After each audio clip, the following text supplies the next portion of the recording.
Well, good afternoon, everyone, and welcome to the Tri-City Regional Chamber's Network Tri-Cities Luncheon. I'm Lori Mattson. I'm the President and CEO of the Chamber. I'd like to thank you all for joining us today as we kick off our second annual Good Health is Good Business program and hear from our keynote speaker, James Donaldson, former NBA All-Star, WSU graduate, Go Cougs, and author. So now it's my pleasure to introduce John Crook, our past chair of our board of directors, to lead us through the program. And as John's walking here, it's interesting that today Mike McWhorter, our chair of our board, couldn't be here today, so we asked John to stand in for him. And for those of you who don't know, John is actually the person who really kind of instigated this whole Good Health is Good Business program last year when he was the chair of the board. So I think it's kind of fitting that he's here to lead us through the program. So welcome, John Crook.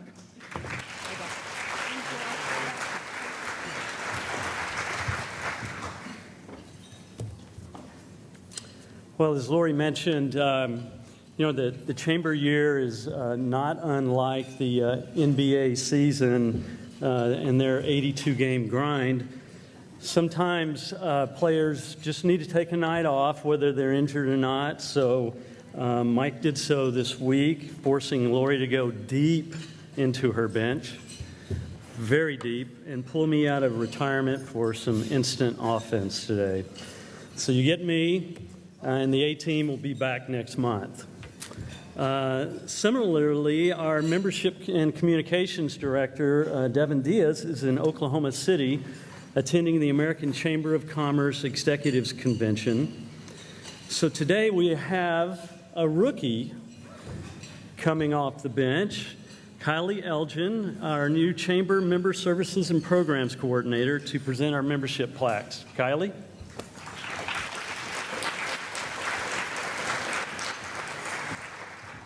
Well, thank you, John. Geez. Good afternoon, everybody. I'm Kylie Elgin, and I'm the Member Services and Programs Coordinator at the Chamber. It's my pleasure today to welcome a number of new members to the Chamber this month. As I read your name, can you please come forward with a representative to accept your new member plaque? And then if you could please stand at the front to my left until all the names have been read and we've taken a group photo. Don Cryan with Jerry D. Abrams Company.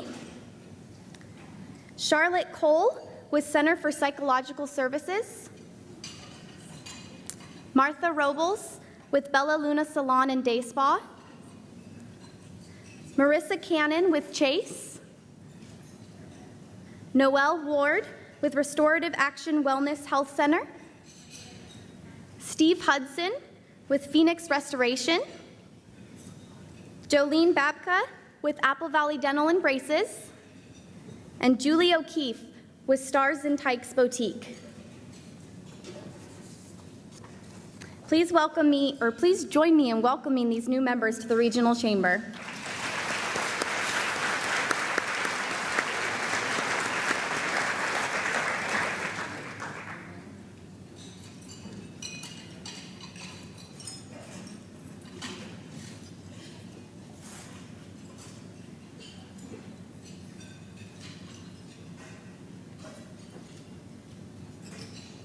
Thank you.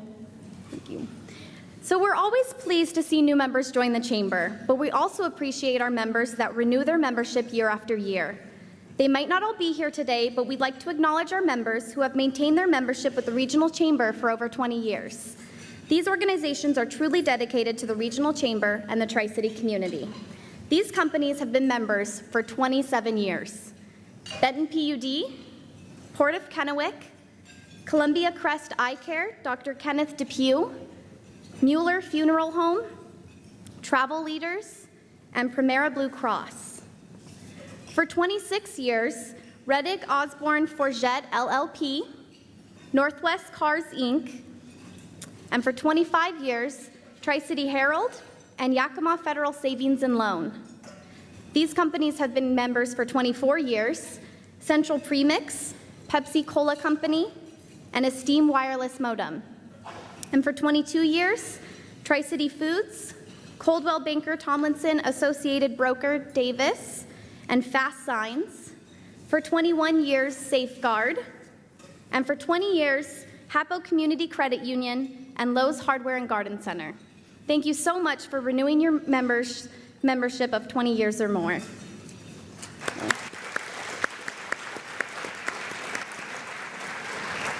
And lastly, if you guys have a business that you'd like to select for membership, please see me after the luncheon. Thank you, everyone, and enjoy.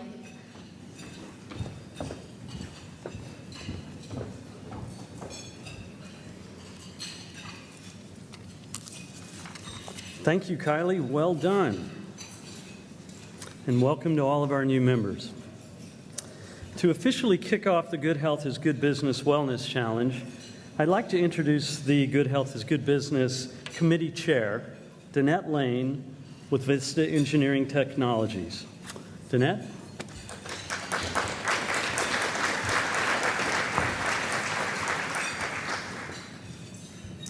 Well, thank you, John. It's been a pleasure over the last several months to work with a small but spirited and passionate team of volunteers and chamber staff on the second annual Good Health is Good Business program, and I'd like to thank the team for their hard work and dedication. I'm excited to be here to share a little bit about the program and how you and those of your folks who are back at the office or work site can get involved in this program. Whether it's on the basketball court or the company boardroom or the chores chart on the refrigerator that our kids have, we all know that what gets measured and rewarded has a greater chance of success. And that is what the Good Health is Good Business program is all about. The program is 100 days of focused wellness activities and tracking of healthy lifestyle habits. The 100 days kicks off this coming Monday, July 29th, and wraps up on Tuesday, November 5th. There are 3 ways to participate. First is the Lifestyle Challenge. Participants in the Lifestyle Challenge will use a scorecard to accumulate points.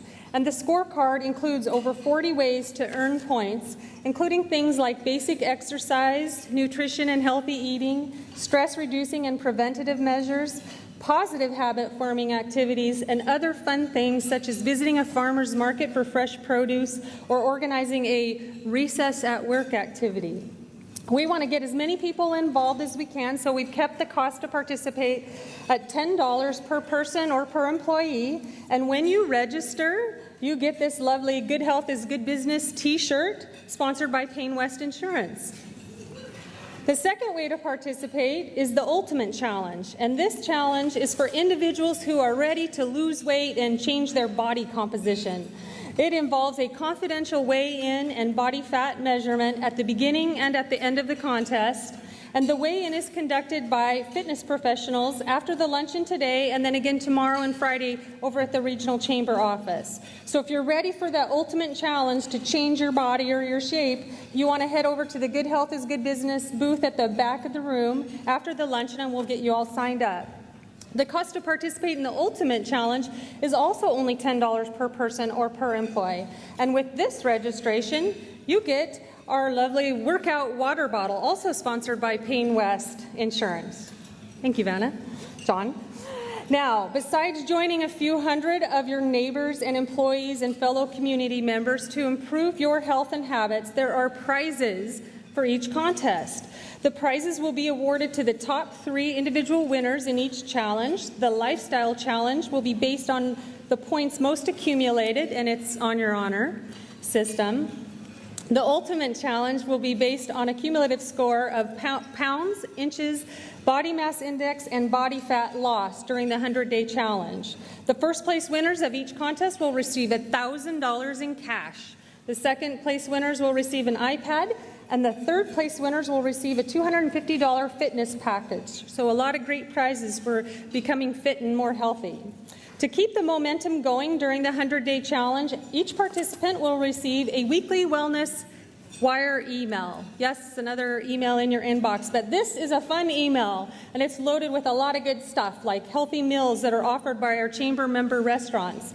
It'll include wellness tips and recipe and exercise ideas and related discounts to keep the participants encouraged and engaged throughout the program. And we at Vista Engineering Technologies are proud to co-sponsor the weekly Wellness Wire with our friends at Extreme PETA. For those that are Facebook friends, the Good Health is Good Business also has a Facebook page where we will be posting and interacting with participants. But wait, there's more, and it certainly applies to many of you in the room today. The third contest is a way for a company to participate. This is a contest where you will be recognized in our community for promoting a healthy work site. The Healthy Business Designation Contest is for businesses that currently have a wellness program in place. Now, if you don't have a program and are interested in starting something, please contact myself or Patrick or Kylie at the end, and we'll give you a wellness kit. Those of you that do have a current program are invited to complete an application and share information about your wellness program. You will receive a gold, silver, or bronze designation based on how well your program promotes health and wellness in your workplace. And we would love to give you this recognition for your efforts in promoting healthy employees and healthy work sites in our community. So those are the 3 ways you can get involved in the Good Health is Good Business program. If you have any questions or you're ready to sign up, please stop back. The table is right over here in the back corner to get signed up for the Good Health is Good Business program. And all of the information is also available on the Chamber's website. And remember, if you're ready to do the ultimate one, we are taking some people back in the back to be weighed and measured today and also tomorrow and Friday. And on behalf of the committee that worked so hard on this, we would love to see these shirts and people in the shirts hiking up and down Badger, pedaling around the Sacagawea Trail, on the golf course or at the gym or out just for a walk. I encourage you to sign up and get your employees signed up and your friends signed up, and we will be anxious to see who the winners are in November. Thank you.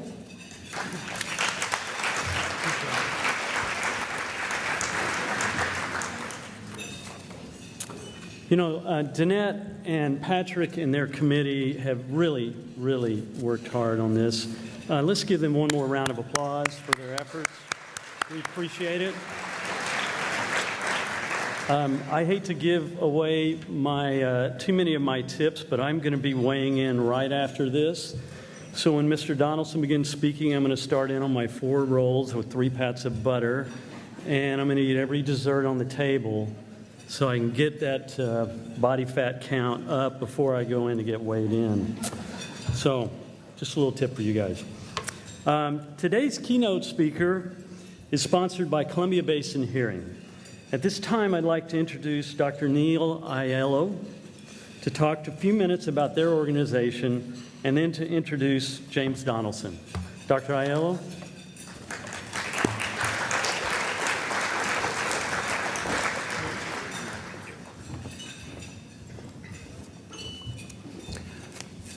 It's been a while since I've talked to 300 people. I'll do the best I can here.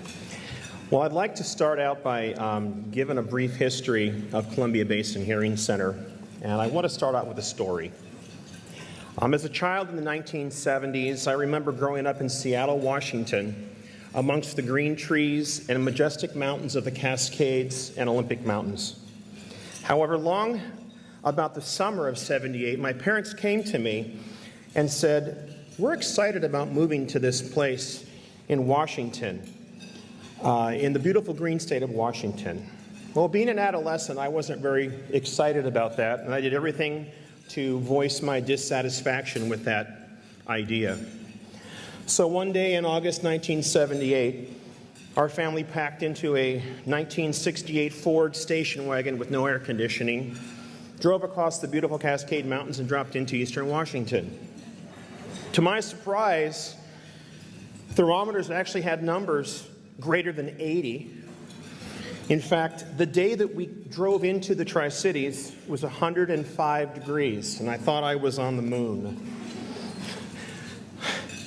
Nevertheless, this new area, Tri-Cities, became my new home, of which I made new friends and learned how nice it is to play outdoor sports without the rain.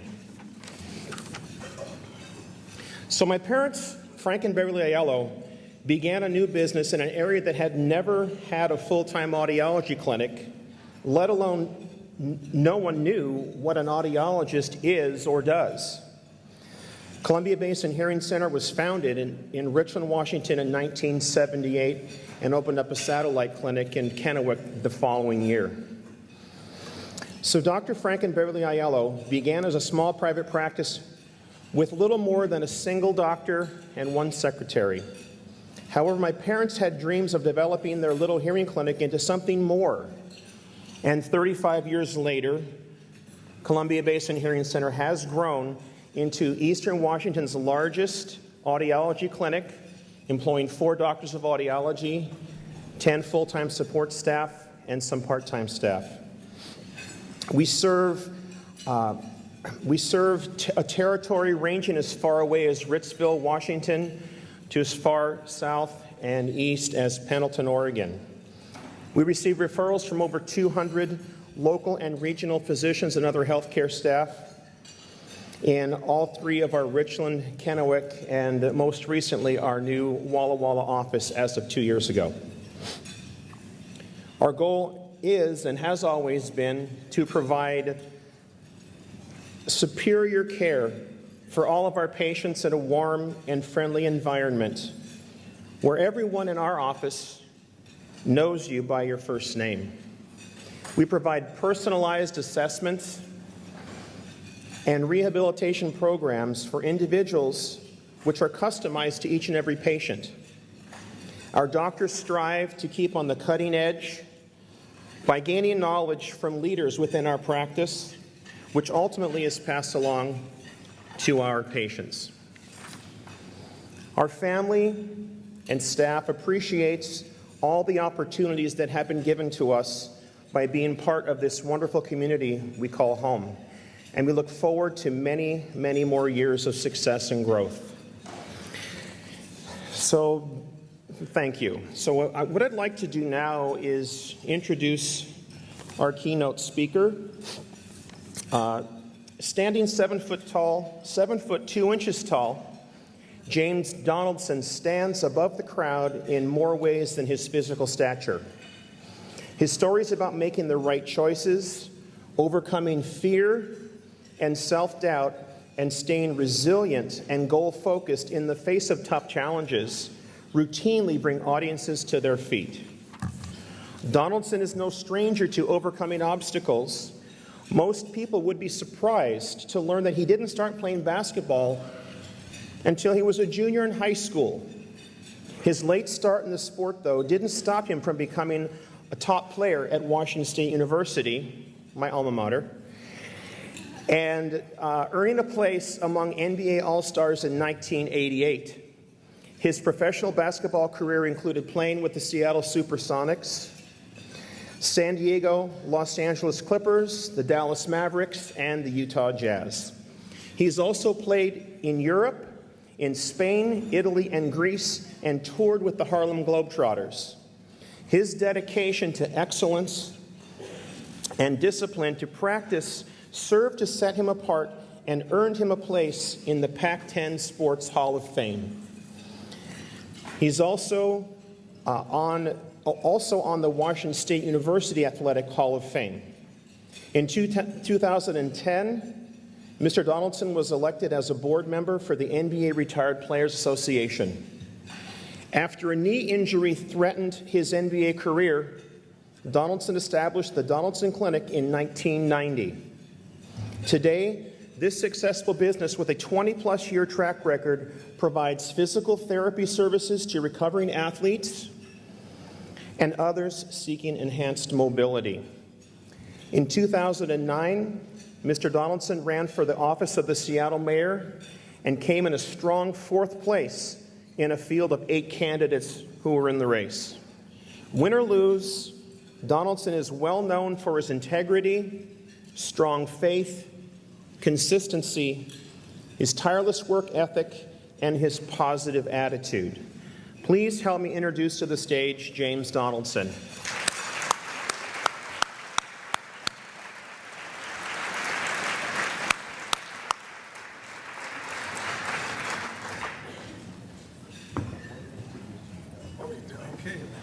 So I've got, but before we get started, because I just didn't have enough time, I would like to thank you for being one of my childhood basketball heroes who I loved as a child athlete here in Kennewick.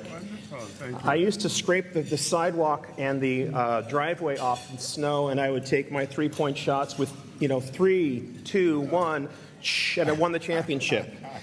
So I happened to be 14 or 15 years old when the Seattle Sonics took the NBA World Championship, and I have kept an album which basically recounts the entire season for the past 35 years. So a couple nights ago, I dug this out of my collection, and I'd like you to have it because I hope you probably know most of these people on this are all your friends. So I don't know if you have this, but I'd like you to have it. All right? You're welcome. Hope it works. Thank you. You're very welcome. Wow, Sonic Boom, thank you very much. This is wonderful. You know, and I still have a turntable at the house, so I will, we understand, yeah. Some of the younger folks don't know what that is. Turntable? Anybody? Nobody. Hey, it's really great to be here. I've got to get adjusted. I think the mic doesn't go any higher. Okay, that's okay, Lord. I'm waiting for my little step either to come out and I step on or the floor to drop and I step down. Nothing's happening. All right, good thing I have a physical therapy business because if my back goes, I'll know where to go from here. Hey, it's really a great pleasure and honor to have a chance to come out and be part of Good Health is Good Business event here with the Chamber of Commerce today. Just fantastic. I love being part of your event. I love seeing everybody out in the audience, getting a chance to talk to so many people over at the booths as we walked around, and I'm almost blinded by all the flash bulbs that went off, but that's okay. I'll trust that you're out there, and my vision will clear up by the time I hit the road again. So, but it's really great to be here. Thanks for the introduction. President Lori with the Chamber, thank you so much for running a fantastic Chamber event, and all your staff and everybody else, your perfect team. I'm a big Chamber advocate back in Seattle, where I live, and being part of the Seattle Metropolitan Chamber for, wow, last 15, 16 years probably. And everywhere we've gone as a business in the Puget Sound area, I've been a chamber member. So whether it was in Tacoma with the Tacoma Chamber of Commerce or in Mukilteo with the Mukilteo Chamber, Mill Creek with the Mill Creek Business Association and their chamber, also the Bothell Chamber in Seattle with the Seattle Chamber. So it really is just a great, awesome organization to be part of. And I encourage you all not only to stay involved as members, but to get involved even at a different and a deeper level. And that's with your various committees and opportunities to really establish yourself in the fabric of what the Chamber is all about. The Chamber is a great advocate for small business, and they do an awesome job, not only locally, but around the country. So keep up the great work, and thank you very much for your team, Lori, and all the people that you work with. You know, as soon as I stepped foot into the room, Meredith Ferris, who came up here earlier, came running up to me and said, how much do you weigh?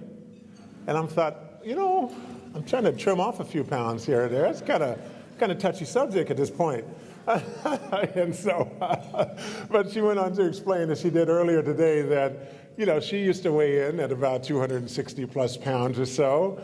That was actually pretty light for me. I played at about 285 myself, and now a little bit over 3. But hey, you know, it's all relative. I got a couple feet on you too. And so, you know, but there was a time not far long ago, before my basketball life started up, that I was well over 100 pounds more than I ought to be. And this was as a teenager. And this was before really getting serious about sports and getting serious about exercise, getting serious about nutrition and fitness and what all that was about. I was your typical teen growing up, eating junk food all day long, watching TV all day long, you know, hanging out with friends and doing those kind of things when school allowed, and just finding myself, because of the junk food stuff that I just was inhaling at that point as a 15, 16-year-old, and this was before my basketball life took off as a junior in high school, I found myself well over 300 pounds. Well over. You know, and to be polite, everybody called me, well, he's just big boned or, you know, a little chubby, but he's okay. No, I was a fat kid. And that was one of the reasons of my delay going into basketball in the first place.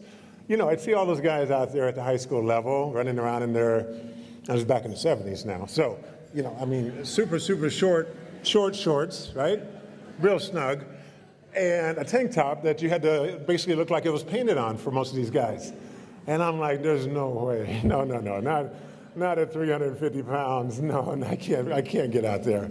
And that really held me back for 2 or 3 years until my high school basketball coach, Chuck Calhoun, just kept on, seeing the potential that lied deep, way deep underneath all of that, inside somewhere, was potentially a really, really, really good student athlete, which is what Chuck Calhoun tapped into and encouraged me to start at least trying out for the game of basketball as a junior. And I didn't play my whole year as a junior. I just started running around the play field outside, which is about a mile around, and I ran 4 of those every single day for the whole school year during my junior year at high school. And this is back in Sacramento, where I grew up. So I'm kind of used to the Tri-City weather out here. And so, after about a year of running around that play field and running in about 4 miles a day, starting to cut out all the junk, sugary foods I was inhaling, I actually dropped about 100 pounds in 1 year. Now, that's easy to do when you're a teeny bopper. A little more difficult to do at this stage right now, but we work at it and we stay fit and we try to do the best we can. But that really was the beginning of me starting to tap into what a healthy lifestyle was all about. I didn't know up until then. But when I had a goal out in front of me of, possibly turning out for the basketball team and seeing what lied beyond that, which I couldn't see at that point, but Coach Calhoun could, I said, I'm going to start really getting super fit, super healthy. Started taking vitamins and nutritional supplements. I started watching what I ate. I started exercising, the old Jack LaLanne exercises I used to pull out and watch him on TV growing up. And so I'd have my little stationary chair and doing, dips and push-ups and sit-ups and all the works, and started really developing into, by the time I was a senior in high school, a bona fide student athlete who was still really, really raw, but the talent and the skills and the potential was all lying right there, ready to be tapped into. And this is the way it is for a lot of us, starting out on whatever we're going to do in life.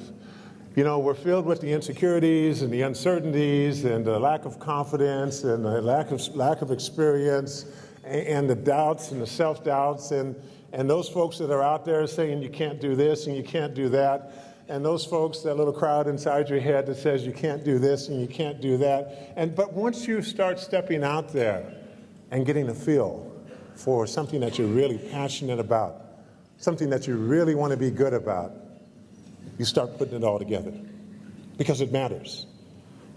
And when we talk about good health and combining that with good business, it matters.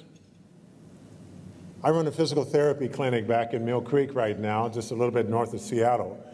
And we're in our 23rd year of providing outstanding physical therapy services for that whole community up there. A staff of about 25 people who just have put together a terrific, terrific team, and they work so well together. And we do a lot of the good health, good business kind of things that you're talking about. We have campaigns where everyone's wearing a pedometer around for 2 or 3 weeks, right? And measuring how many steps they take, measuring how much and how many exercise moments and minutes that they put into each day. We have, times that we measure what we eat, and we watch, keep a record of our diet and our intake of foods throughout the 2 or 3, 4 weeks, and we have a contest about it. And in that contest, we have nice little prizes for everybody, the winner, and of course, there's always some young college grad just coming out, perfect shape, perfect figure, running circles around everyone, but it's all relative. It's all relative because the team really pulls together as a team, and it builds that team camaraderie, that team spirit, and it really helps foster a positive and healthy and motivated workplace that everybody can really enjoy and savor within. We had a staff meeting last week up in Mill Creek, and I was looking around at our staff, and I said, wow, this is such a great team of people to be part of. And, it's interesting, the dynamics. Now, in the healthcare field that I'm in, medical field, typically, it's populated more with women than it is with guys, for the most part. And I looked at our ratio, and out of 25 people, we've got 24 women and one guy. I sat next to him at the staff meeting to make him feel a little bit better. 24 to 1. And so the staff meeting is going on, and after the staff meeting, and he's a newbie, and I leaned over to him. I said, hey, man, how'd you like the staff meeting? He's like, whoa, you know, they made it sound a lot more scary than it was going to be. I said, oh, no, don't worry. Hey, you know, I mean, a lot of girl stuff, but other than that, you know, it's all good. We got a great team here. You're welcome to be part of it. And he's like, oh, no problem. I've got 3 sisters. I grew up with all this. So, you know, so this team really works well together. And I had a thought at the end of the staff meeting. I said, you know, we're doing so well as a business. We're coming out of this recession like all of us business people are, and we're trying to stay, you know, find our stride again and really, you know, pay down that debt that we picked up coming through the last several years and get the banks off our backs and see if they'll start, you know, working with our lines of credits and the rest of those kind of things and pay it down as quickly as we can. And I looked at our staff and I said, you know, I'm going to try to put together a nice bonus benefit package for everybody here to enjoy by the end of the year. One of our staff members just celebrated her 10th anniversary with us, and she was given a $750 Jean Juarez gift certificate, right? And she was just crazy about it. Everybody's excited. She's excited. And I said, you know, wouldn't it be awesome? And again, I'm thinking healthy place, healthy business, healthy lifestyle, healthy body. And I said, wouldn't it be great if we could find a way to close the clinic down on some afternoon? I'm a business guy, I can't go all day, but you know, at least part the afternoon, 2 or 3, 4 hours in the afternoon after lunch, and get everybody over to Jean Juarez or whatever the equivalent is in the neighborhood as a team, let them have to their delight facials and manicures and body scrubs and massages and foot wraps and whatever. I don't know what you guys are doing there, but it seems like there's a lot of good stuff going on. And let them just really go at it and have a wonderful, wonderful celebration of a healthy place to work and a great team to be part of. I think, and I'm going to do this, so this is my goal before the end of the year. And I think this is really going to create a team camaraderie, even more so. It's going to be a team building effort of sorts. I think me and the other one guy in the business will go fishing or something. You know, we'll do something the guys do. And all the ladies can go have a great time over at the spa for a day off or at least an afternoon off and really enjoy what that's all about. And so, you know, this is just some of the things as we as business owners need to come up with from time to time to be creative, to reward our great teams that we are a part of, and to keep on giving the incentive out there that, you know, we want you to be healthy as employees and as a team, because we know that when you're healthy, our business potentially can be even more healthy. And so it all works together for the win-win-win that we constantly seek throughout. I jumped a little bit ahead of myself because I wanted to tell that story about the business that we have with the Donaldson Clinic. But, you know, as small business entrepreneurs, you know, we're all really just fighting tooth and nail to make ends meet, to make payroll, to keep our staffs and our teams happy, to continue motivating and giving incentives and goals and all the like to keep moving things ahead and keep moving things forward. And it's a challenge at times. It's not for the faint of heart, being a business owner, you know, but the rewards are great. Not necessarily monetarily most of the time, but the rewards lie within having a great team that you're working with and a great environment that you're happy to go to and be part of every single day.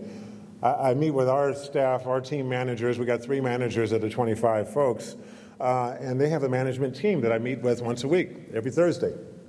And we had lunch last Thursday, and I said, you know, this is such a great business and a great team that you guys have put together, and you're managing so well. And I'm really, as the business owner and the employer, so appreciative of all the great work you do. And we all nodded in approval and agreement, and everybody's happy. We're all 4 of us having a great time.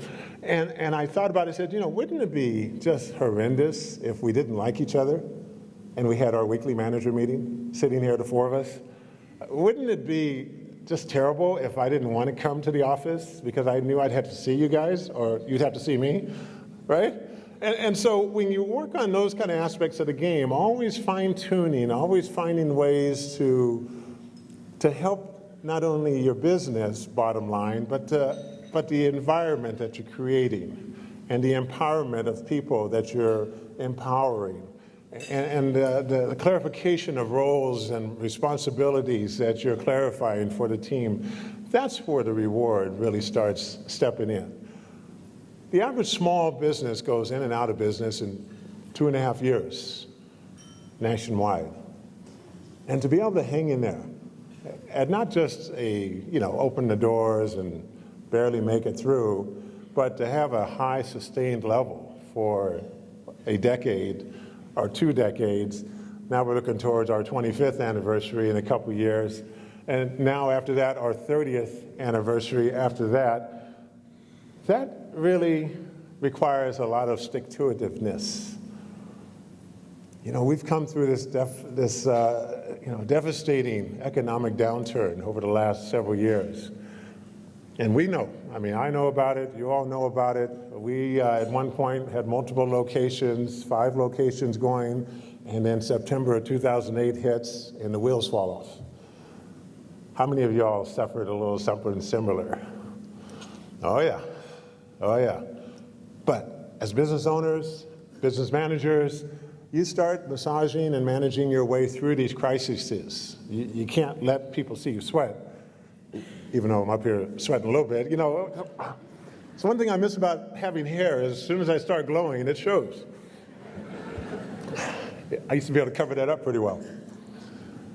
And so you manage your way through those depths and downs of the business, and you try not to let the staff see the anxiety that you're going through and the nervousness as a business owner, or a business as a team manager. You don't want to see your team, you don't want your team to see you, really get nervous about the situation. And so those are some of the things that we're here to celebrate about today. Not only running a business, but also a healthy business and a healthy workplace. It goes hand in hand. If your employees and your team is happy and healthy, you as an owner or as a manager will be happier and healthier. And it all goes hand in hand. It allows me at this point of our journey of 23 years to free up and go do other things that I've been able to do in my life. As was read in the introduction a little bit, I've had a career pathway full of a lot of different interests that I wanted to be very, very good at and successful at, no matter what I did. Although I was telling somebody yesterday, I said, for once in my life, I'm glad I didn't win when I ran for the mayor of Seattle. So that was like, whew, coming in fourth was good enough at that point. I'll probably give it a run in one of these days in the future, but for the first time in my life, I said, wow, there's just no way you can dig a city out of, tens of millions of dollars in debt and try to get that back on track in a couple of years into your term and still have a good constituent following. We have the mayoral runs going on right now in Seattle, and still, we need politicians and mayors, city council people who understand how to foster a healthy business environment, who understand how to make sure that businesses stay in business. Those are things I was running on as a mayoral candidate, as a small business entrepreneur, as that kind of platform of making sure that, we encourage business instead of tell businesses, hey, we're going to make it as tough on you as possible. And so that's kind of my platform and my overall viewpoint of how to make sure businesses stay in business, is to make sure that the permitting and the leasing and all the restrictions, regulations and things are, geared towards making and helping businesses stay in business. We shouldn't have to tax them onerously and over and above what, they should be paying into the tax base. We should encourage them to hire more and more employees, to rent more space, to do all those kind of things to make sure that the cities that they are thriving within stay viable and the businesses themselves stay in business. But you know, along the way of that pathway, I mean, education has really been one of my biggest passions in life. To really make sure that our young people out there realize the value of a good education. I mean, this is our potential workforce as they're growing up. Junior high school kids, university students, this is our potential workforce. And if we don't encourage and motivate them to stay in school, well, you can see not too far distant down the road, this is what we're going to inherit as our potential workforce. I just heard a statistic a couple days ago about the dropout rate of African American youth in the state of Washington. Only 49% of our African American youth graduated this year from the state of Washington high schools. 49%. And overall, combined, it's only about 58 or 59% graduate from the state of Washington high schools. We've got to do a better job, and we can. And so that's one of my passions, which led me over to my latest and newest endeavor, which is being overseas in China for about 8 months a year the last 2 years. I was telling Meredith earlier also, you know, because she's what, a couple feet shorter than me, right? And so she's like, wow, don't you get a different view, vantage point from up there? I said, you know, I'm in China actually most of the year, and they're, you know, a half a foot shorter than you are by the tens of thousands on every street corner. And so you can imagine me walking down the street in China, as far as you can see. People about this high, as far as you can see. And bringing traffic to a stop. When I try to go across an intersection in China, horns are blaring, people are stopping, cars are piled up in the intersection, and they are just, you know, gawking and taking photos and running up and almost gang tackling me by the hundreds of people. But, you know, I went over to China, you know, and I have to tell you a little story. I went over there about 3 years ago originally, working on behalf of our NBA retired players. As was mentioned, I'm an NBA retired player board member. And speaking of education, this is what got me ignited into working with them, the retired players. Only about 20% of our NBA players, both past and current, have a college degree. Only about 20%. So a lot of them really, really struggle once that 3-year career on average is over. I mean, I played 20 years, and that was an aberration, you know, but when I stuck to it and kept trying to be the best I could and kept trying to play as long as I possibly could, but the average is only 3 years. We have hundreds of guys come to training camp every year trying to find one spot on the team. You talk about competition. And if you come in there unprepared with only a high school diploma, but in addition to that, only reading at maybe 9th grade level because they, you know, passed you through a little bit because you're a great athlete, you're going to struggle. And so a lot of these guys really struggle. And so as a board member, me and a couple of guys, we went over to China about 3 years ago to take a look at some of the great opportunities that China was offering. China is kind of the new land of opportunity, right? I mean, this is where a lot of the money's from, a lot of the economy globally is starting to happen from, and great opportunities. The NBA has done market survey research over there that show that there are over 700 million basketball fans in China. 700 million. And that's twice the population of the United States, you guys.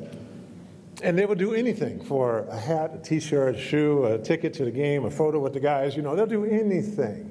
And so we thought as retired guys, you know, we should get on over there and take a look at some of this. And so that's what got me originally interested in China. And so now I'm part of a big national organization over there, an agency that prepares Chinese students for studying abroad, right? And so we go to high schools all through China and talk to the students about, hey, possibly going to the United States, going to the UK, going to Australia, France, wherever you want to go. And we'll help prepare you for that by teaching you English and getting you up to speed with cultural insight programs. We work with one high school in China that has 20,000 students at high school. 20,000. What's the population of Kennewick? I can't remember. So that's the scale we're working with over in China. And so I'm over in China now the last couple of years, about 8 months a year. And this is where, we're trying to get a lot of our students from there even here. But that's creating more competition for our students that are here. And so our students here in the States need to step up their game even more so, because international students are coming now. They're able to come now. I mean, there's a Novo-rich kind of thing going on in China where parents don't think anything of spending $30,000, $40,000 a year at high school for a private high school anywhere in the country. And that's easy to do. And that's cash. They don't believe in going into debt. They don't believe in running on credit cards. They'll pull out a stack of cash and say, here's 30 grand. Can my kid go to school? And with one child per family, that's that investment into that child, right? And so these are some interesting dynamics that are, in a way, indirectly and also directly affecting a lot of our potential workforce. I know we were told a generation ago to start learning Spanish. How many of us did that? Okay, 1, 2, 3, I count them on one hand. Now, this generation, we're told to start learning Mandarin Chinese. How many of us are doing that? Okay, one, okay. This is the future of globalization of business and enterprise, and our businesses will be, those dynamics of our workplaces will be changing, and we'll need to be aware of that. We'll need to be culturally more sensitive and more aware of what it is like to have diverse workplaces, different cultures coming in and out, different customer base even that you're serving and providing services for. And so, for me, I really enjoy working now at this international global platform. I mean, I've done 30 years plus of inner city schools and at-risk kids and all the rest of those kind of things, keeping our kids motivated. But now I'm working a lot with the Chinese students, and I tell a lot of educators especially, I find when I walk into a high school in China, 3 things that really describe a typical Chinese student. 1, they're high achieving. 2, they're highly motivated. And 3, they're low maintenance. The perfect student. I mean, you can leave this kid in the classroom for 6 hours and bet that the homework will be done, the book will be read, and they will just revere you as their teacher. And we're rounding up teachers by the dozens and taking them over to China for a lot of great things that are going on there to teach English in Chinese high schools. And so, for me, it's all about really piecing the different pieces of interest that I have personally together to try to be a success at everything that I do in life. But it all stemmed from, again, a healthy attitude, a healthy lifestyle, creating a healthy workplace, and continuing to do those things no matter what. Because it's one thing to reach a certain level and try to sustain that as a whole different element that a lot of us, have challenges with. We tend to get, it's human nature, we tend to get a little bit complacent when we get to the top of our profession. It happens with professional athletes all the time. This is one reason why the average career is only 3 years.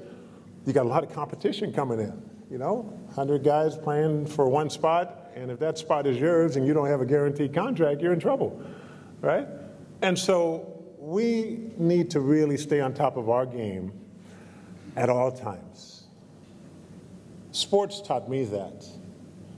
My great old coach over at WSU, George Ravley, he instilled into my mind way back in the day, and I put it in my book, that if it's to be, it's up to me. He had a big old sign about the size of this banner on his wall in his office over in Pullman. And that sign said just those words, if it's to be, it's up to me. Some days I'd come into his office, and grabbing my hamstring, talking about, Coach, I don't know if I can practice today. And he'd look at me and Just point to the back. If it's to me, to be, it's up to me.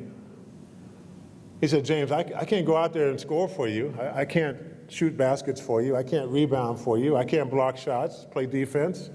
You got to do that. I can show you how to do it, but you got to do it. So if it's to be, it's up to me. And so I've carried that mantra with me everywhere I've gone. 20 years as a professional athlete. You know, I mean, days where your hamstring is just basically almost torn off the bone, and you're still out there running and jumping around. Of course, the doctors give you a little shot, you don't feel it, and you get out there and play anyway, you know. Whole nother story for a whole nother day. 20 plus years of running a small business. Days that I don't feel like dealing with the staff. I don't feel like getting up and running all the way up to Mill Creek. I've got other things I want to do too. If it's to be, it's up to me. Getting over to China and exploring opportunities and spending 8 months a year there and learning the language, learning the culture, making friends, making relationships, spending my own money, investing into myself for these endeavors the last couple of years. Again, if it's to be, it's up to me. And we can apply that to everything in life. Our home life, our work life, our physical bodies and health, our friendships throughout, our work in the communities, involvements in the chamber. If it's to be, it's up to me. And it applies to everybody in this room. And if you adopt that kind of mantra, to be the very best and to stay at a very, very high level, no matter what it is. I'll be taking a run at politics again in Seattle, probably not at the mayor level, but city council, county council, 5 years from now, that's my plan. If it's to be, it's going to be up to me. Nobody's going to run out there and, you know, put me into a campaign and just have me run and, you know, I'm not putting any effort into it, I won't be successful. But if I really apply myself, the same applies to all of our students we're talking about. If they had that kind of mantra, that kind of mindset, to get their high school degree. When I talk to kids around the country, I tell them, I say, hey, promise yourself one thing that you'll at least graduate from high school. Come on, come on. You can do that much. And again, if they had that kind of mantra, if it's to be, to get their high school diploma, it's up to me. Simple words that I learned 30, almost 40 years ago. Long, long time ago over at Washington State, but still stick with me every single waking hour of the day. And so I just wanted to share several of those tidbits and topics with you today. You know, the theme is all about health, healthy life, healthy business, but there's a lot of other attributes that weave into all of that to tie it all together. Thinking about others first. If you own a business or if you manage a team, you put your team first. You're thinking about them. You're doing for them. You're supporting them. They likewise will produce at a much higher level, and it all comes back. Win, win, win all the way around. And in everything that you do in life, I want to encourage every one of you here to continue pushing yourselves to be the best. Most of y'all out there are, looks like, younger than I am, so you got a long way to go. A long, long way. And you might be going through several different career changes throughout, but that's okay. Very, very few of us nowadays work at the same place for 50 years and walk away with a gold pocket watch like they used to do back in the day, right? And send you off into retirement. That just doesn't tend to happen anymore. Nowadays, you might put in 3 or 4 or 5 years at one spot, 2 or 3 years at another, 5 or 6 at another. Before you know it, you've got 10 different, employment stops along the way of your career. You've got to be able to make that transition smoothly. You've got to prepare yourself for the next step. You've got to stay motivated, to stay educated, to stay up to speed on the latest trends, the latest technology, the latest lingo, the latest industry that you're going to get into. All of those kind of things are very, very important to keep on striving to be the very best that you can be. Nobody's making me learn Mandarin Chinese. I'm sitting down every day, putting aside 45 minutes to an hour every single day to learn. I wish I could learn it by osmosis and just put it under my pillow and let it, sink into my brain overnight. Doesn't work that way. But that's how life is. The things that are worth something in life, you usually have to work for it. But in that work and in that achieving of it comes the reward and the satisfaction of making it to that point that you're trying to aim for. And that's what that's all about. And so what I want to do is tie up a little bit right here, those nuggets that we've talked about. Perhaps open it up to Q&A for the next 5-10 minutes or so, Lori, okay? And if you guys have questions out there, we want to make this a little more interactive at this point, feel free to fire away, okay? I've done a lot of things with sports and education, international work, as you see, community work, involvement, social work, politics, you name it. And those are things that I'm very passionate about. We didn't even talk about the Seattle Supersonics possibly coming back. Whoa, when are we getting them back? And I work with, yes, thank you. And I work with Chris Hansen and his crew and all the rest of those folks to try to push those through. I work with the politicians in Seattle to make them realize that, hey, this is a good thing to have an arena, maybe not necessarily in Soto, but an arena in Seattle that will create jobs, that will stimulate more of the economy, that will have another world-class NBA franchise team there in the Seattle area. These are all good things for the community. A lot of our politicians, oops, I know there's a couple elected officials here, I'm sorry. Most of them don't understand some of those dynamics of how to make that piece of the business sectors work into our communities. But it does work. It does create jobs. It does make a business and an economy thrive a little bit more so if you manage it correctly and you put all the pieces in place. And so remember some of the things we talked about today before we go into our Q&A session. If it's to be, it's up to me. Strive to be your best. Think of others first and foremost. Stay with a healthy mindset and a healthy lifestyle and foster that into your own work environment. Because those things all lend back to a greater opportunity for success all the way around for everybody out there. And I want to encourage each and every one of you to be your best. And thank you for coming out this afternoon and listening. So with that, Lori, thank you very, very much. And I appreciate the opportunity to come out. Thank you. Thank you. Thank you. I appreciate the big hook didn't come out from the side of the stage, pulling me off here. My man Patrick's back there. Thank you again for all the work you did in pulling this together. You can rest easy now. Well, wait a minute, I still got to drive home, so worry about me just a little bit longer, okay? And everybody, thank you. Have a wonderful, wonderful day. Enjoy your success that lies ahead of you, and I appreciate each and every one of you so much. Thank you very much. Okay, thanks. Okay.